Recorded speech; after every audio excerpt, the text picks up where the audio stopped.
Hey, for those that were not at the Connect lunch, which, by the way, was an amazing turnout, I just wanted to share kind of the same thing that I shared. I just shared very briefly about the idea that that the first church was devoted to four things. And if I could just read this verse, Acts 2:42. This is the birth of the church, brand new church, right?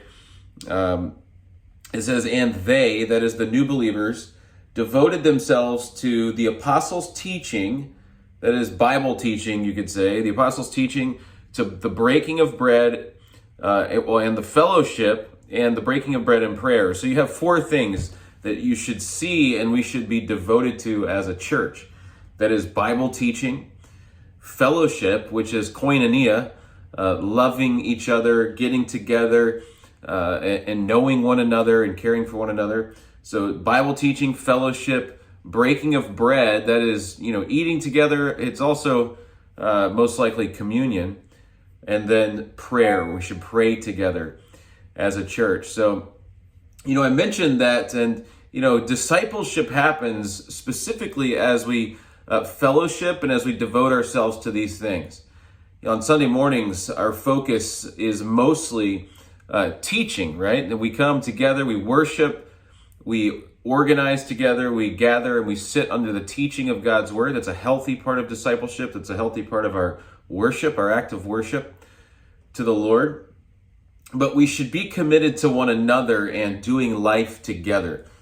And, I just want to encourage you to get involved in some kind of small group. We've actually, from that discussion just this week, we've had two more sort of cell groups or small groups, life groups spring up. We do have the Tuesday night group. I take the young men out on Wednesday nights.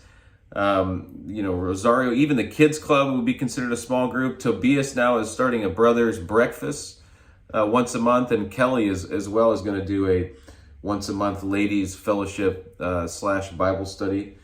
But that's something, if you feel led to start that, then we'll equip you to do that. The ideal scenario would be that, some of those who are older in the faith, that they begin to gather together with those who are younger, and that you encourage one another, you pray together, you fellowship together, you read the Bible together.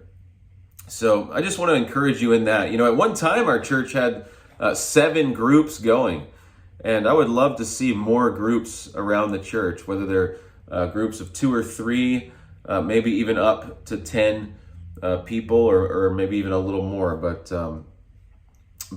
just want to encourage you in that. Those who get plugged in are really those who really grow in their faith.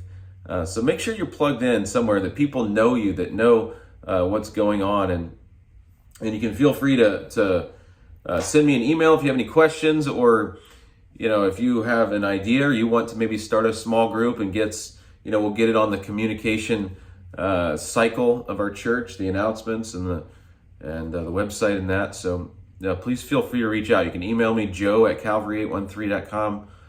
You can also reach sort of the admin team at info@calvary813.com. Same thing. So love you guys. Pray you're having a great week. I'll be checking back in later in the week and looking forward to worshiping together this weekend as well. So God bless you all.